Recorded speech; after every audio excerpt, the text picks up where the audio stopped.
So the Lakers lost last night to Milwaukee, 105-101. The point I want to bring up is the Lakers were so much better with Luka on the bench. They were so much better to the point that in the fourth quarter, when we went up by 2 or 4 points, I can't remember, but in the fourth quarter, I did not want JJ Redick to bring Luka back into the game. I thought it would mess up everything that was going on with the team. And it shouldn't be that way. When you have a 27-year-old player who is in his prime and is obviously the superstar of your team, it should not be that way.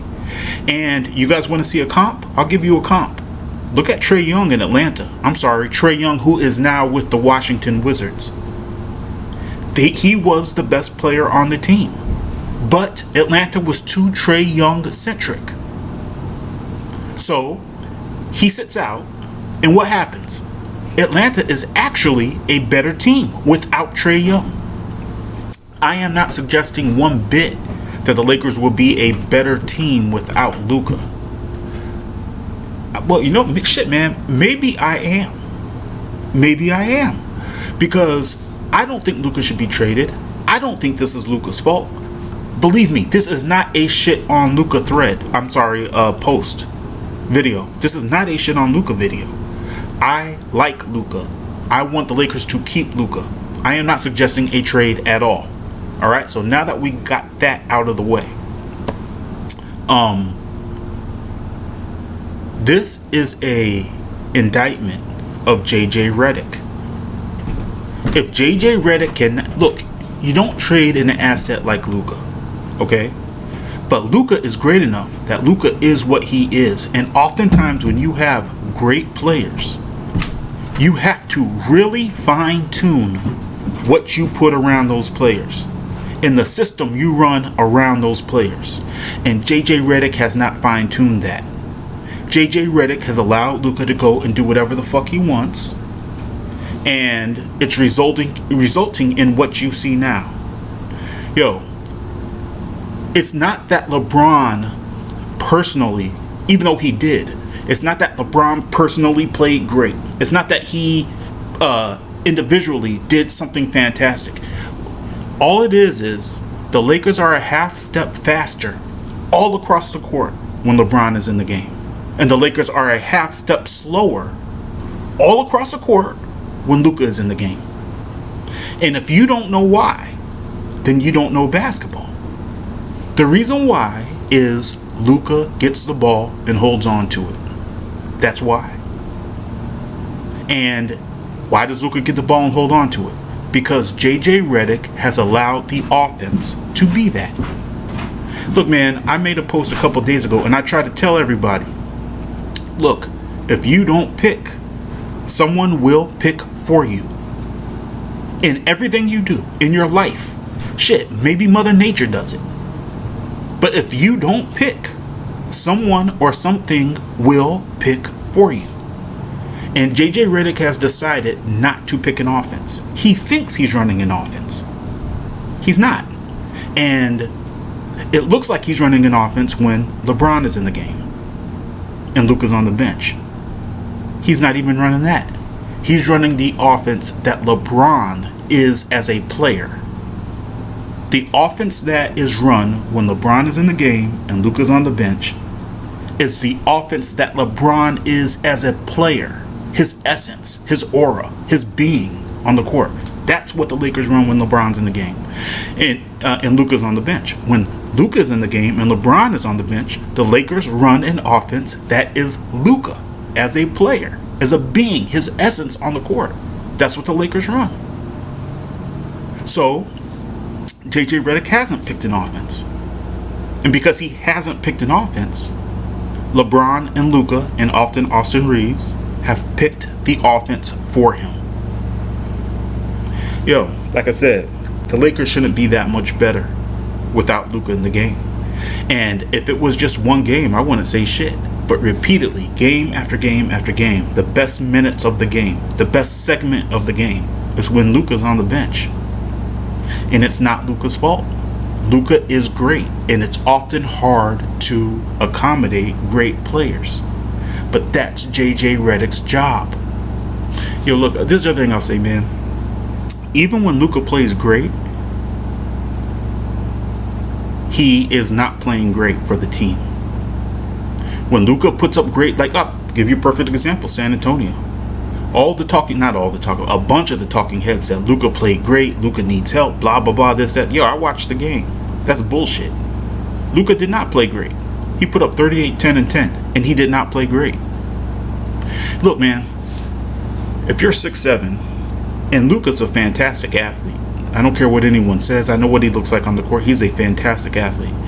But when you're 6'7", 6'8", and you play 40 minutes and you dominate the shit out of the ball, you're going to have a certain amount of points, a certain amount of rebounds, a certain amount of assists. It's baked into the cake. You're going to have that. When you handle the ball that much and you play that much, you're going to put up numbers, and you're allowed to shoot the way, however the fuck you want to shoot. You're going to put up numbers. But just because you put up numbers don't mean you played well. I watched the game. Luka did not play well in San Antonio. And Luka did not play well last night against Milwaukee. But you know what? I'm not tripping about that. He's allowed to have a bad game. Everyone has a bad game. And that was a really bad game from him. But there are some things that are indicators.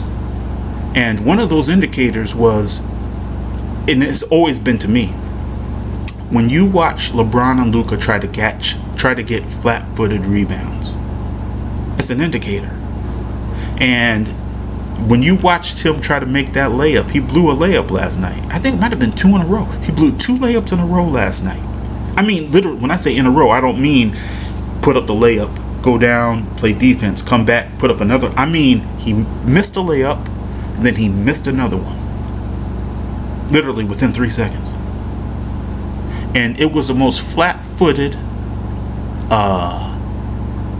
non-competitive attempt at a layup I might have ever seen in an NBA basketball game. And man, that shit is just indicative of someone who,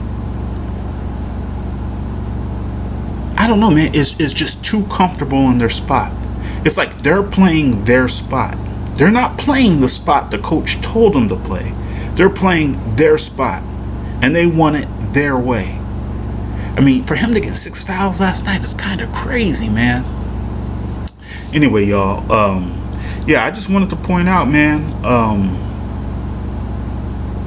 the Lakers should not be that much better in a game without their superstar in the game. And, to the point that I did not want JJ Redick to bring Luka back. I wanted him to go another 2-3 minutes. And when he pulled LeBron, I said, hey man, I don't give a shit if he's tired or not. Do not pull him right now. We've been down 12, 15 points. The team came back on LeBron's shoulders. The team was playing well on LeBron's shoulders. We had a 2 or 4 point lead. I was like, yo, dude, don't pull him. And he pulled him. He pulled him like he didn't know, like he doesn't acknowledge that the team is not as good with Luka on the court as when LeBron is on the court. And JJ pulled him as if he just... Look, man, there was a time... You guys remember Luke Walton, when Luke Walton was coaching the Lakers? He used to platoon squads out. He'd take out 5 and put in 5. Why? Because it was 6 minutes to go. And I'm going to take out these 5 and he did it like clockwork. And I said, that ain't coaching. I said, you could put me on the sideline and give me a list of instructions and I could do that. It's not coaching. And for JJ Redick to pull LeBron out, it's like, yo, dude, do you have any kind of competitive nature at all? I get it. There's a certain time in the fourth quarter that you pull LeBron and put in Luka. There's a certain time in the first quarter, same shit.